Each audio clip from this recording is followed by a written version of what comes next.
നിങ്ങളുടെ ഫേവറേറ്റ് സീരിയലുകൾ ടിവിയിൽ വരുന്നതിന് മുൻപേ സൺ നെക്സ്റ്റ് ആപ്പിൽ കാണാം. ഇനി എല്ലാവർക്കും മുൻപേ കാണൂ. ഇപ്പോൾ തന്നെ സൺ നെക്സ്റ്റ് ആപ്പ് ഡൗൺലോഡ് ചെയ്ത് സബ്സ്ക്രൈബ് ചെയ്യൂ. ദൈവത്തെ ഓർത്ത് ഇതാരോടും പറയരുത്. ഞാൻ നിങ്ങളുടെ കാല് പിടിക്കാം. വേണ്ട. തിരുമേനി ഒരു സാധുവായതുകൊണ്ടാ ഞങ്ങൾ ഇതുവരെ അവരെ ഒന്നും പറയാതിരുന്നത്. പക്ഷെ ഒരു കാര്യം ഉറപ്പാ തിരുമേനി, ഇനി അമ്മയും മോനെയും ഇവിടെ താമസിപ്പിക്കാൻ പറ്റില്ല. ഒന്നുകിൽ അവരെ ഇവിടുന്ന് പറഞ്ഞു വിടണം, അല്ലെങ്കിൽ നിങ്ങൾ എല്ലാവരും കൂടി ഇവിടുന്ന് പോകണം.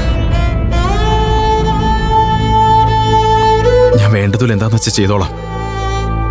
ദയവേത് ഇതൊന്നും മനസ്സിൽ വെച്ചേക്കരുത്. ഞാൻ ഒരിക്കൽ കൂടി മാപ്പ് ചോദിക്കാം. മാമോളെ,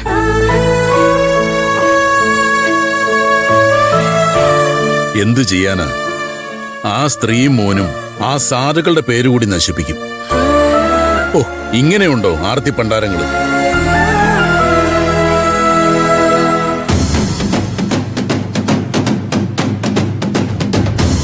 അയ്യയ്യേ, എന്തൊരു നാണക്കേടായിപ്പോയി. വട എടുക്കുന്നത് ആരും കണ്ടില്ലെന്ന് പറഞ്ഞതല്ലേടാ നീ. ഹോ, എന്നിട്ടിപ്പോ തെളിവ് സഹിതമല്ലേ അയാള് മോളും കൂടി പൊക്കിയത്. ശോ, ഇനി അവരുടെ മുഖത്ത് എങ്ങനെ നോക്കും? ആകെ മാനക്കേടായല്ലോ. ആരേലും കാണുന്നുണ്ടോന്നേ ഞാൻ നോക്കിയുള്ളൂ. ക്യാമറ ഉള്ള കാര്യം ഞാൻ അറിഞ്ഞില്ല. ഓഫ് ഡാ, ഇതുപോലെ എന്തെങ്കിലും ചെയ്യുമ്പോ ചുറ്റുവട്ടത്ത് എന്തെങ്കിലും ഉണ്ടോന്ന് ശ്രദ്ധിക്കണ്ടേ ചെക്കാ. ഹോ, ഇനി ഇപ്പൊ അങ്ങേറെ വായിരിക്കണ മുഴുവനും ഞാൻ കേൾക്കേണ്ടി വരുമല്ലോ. എന്ത് തിരക്കിലാണോ നീ കാണിച്ചത്? നീ കുടുംബത്തിലാകെ ചീത്തപ്പേരുണ്ടാക്കിയല്ലോടാ. മുടിഞ്ഞു പോടാ. പറഞ്ഞല്ലേ എന്നോട് നീ എന്ത് പറഞ്ഞു? മിണ്ടി പോടാ. എന്നെ തല്ലുന്നേ. ഇവിടെ ഞാൻ കട്ടോണ്ട് വന്നത് അറിഞ്ഞിട്ടും അമ്മീർ അടനെടുത്തില്ലേ? എന്താണ് നീ പറഞ്ഞത്? നിന്നെ ഞാൻ മതി, നിർത്ത്. അപ്പൊ അമ്മയും കൂടി അറിഞ്ഞിട്ടാ മകന്റെ ഈ മോഷണം. എന്നിട്ട് എന്നെ ബോധിപ്പിക്കാൻ വേണ്ടി അധിക നാടകം കളിച്ച് ബുദ്ധിമുട്ടണ്ട നീ. ഇവൻ ഇങ്ങനെയായി പോയതില് എനിക്ക് വലിയ അത്ഭുതമൊന്നുമില്ല. 10 ഗുണം 10 ഗുണം എന്നാണല്ലോ. പിള്ളേരെ ഉപദേശിച്ചും ശാസിച്ചും വളർത്തേണ്ട പ്രായത്തില് അതിന് ശ്രമിക്കാതെ അവര് കാണിക്കുന്ന തോന്നിയവാസവും കള്ളത്തരവും ഒക്കെ കൈയടിച്ച് പ്രോത്സാഹിപ്പിച്ച നിന്റെ കുഴപ്പം ഇതൊക്കെ. വല്ലവരുടെ അടുക്കളയിൽ കയറി ഭക്ഷണം മോഷ്ടിക്കാന്ന് വെച്ചാ അതിപരം നാണക്കേട് എന്താ ഉള്ളത്? പട്ടിണി കിടന്ന് വിശന്നിട്ടൊന്നുമല്ലല്ലോ ഇവൻ ഈ അഹമ്മതി കാണിച്ചത്. കൊതി മുന്നോട്ടാവുമ്പോ നാണം പുറകോട്ടാവെന്ന് പറയുന്നത് വളരെ ശരിയാ. പോട്ടെ, ഇവനൊരബദ്ധം പറ്റിയല്ലേ. ഇനി അവ അങ്ങനെയൊന്നും ചെയ്യില്ല. കടക്കാരൻ അവര് പറയുന്ന പൈസ കൊടുത്ത് തീരുന്ന പ്രശ്നമല്ലേ ഉള്ളൂ. അല്ല, അങ്ങനെ കാശ് കൊടുത്ത് ഒതുക്കി തീർക്കാവുന്ന ഒരു പ്രശ്നമല്ല ഇത്.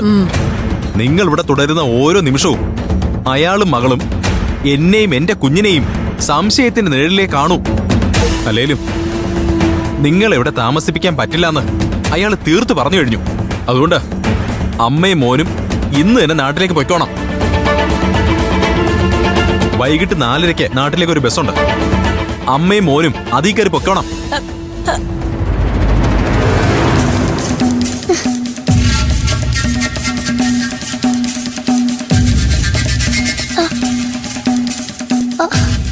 മോളെ, എന്താ മോളെ?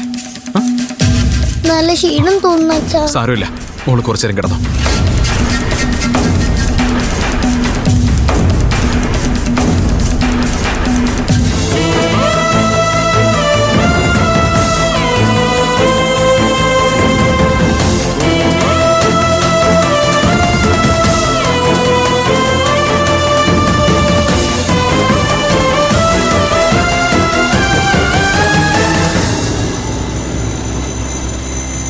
ദേവുടജി, ദേവുടജി,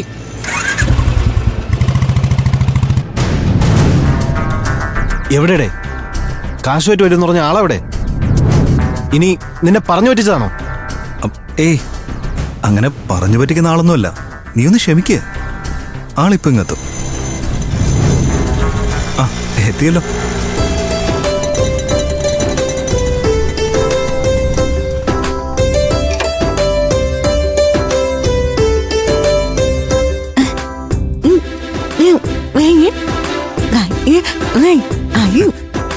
ചേച്ചി വരാൻ ലേറ്റ് ആയപ്പോഴേ എനിക്ക് തോന്നി കടയിൽ തിരക്കാവൂന്ന്. എന്താ ചേച്ചി പറഞ്ഞ കാശ് മുഴുവനും കിട്ടിയോ?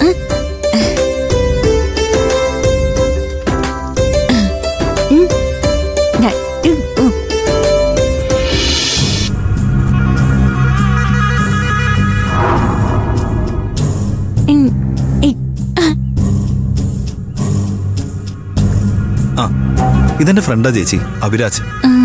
കാശിന് ആവശ്യം വരുമ്പോ അഭിരാജ് എന്നെ കടന്നു സഹായിക്കുന്നത്. ഞങ്ങൾ തമ്മിൽ അത്രയ്ക്ക് ക്ലോസാ.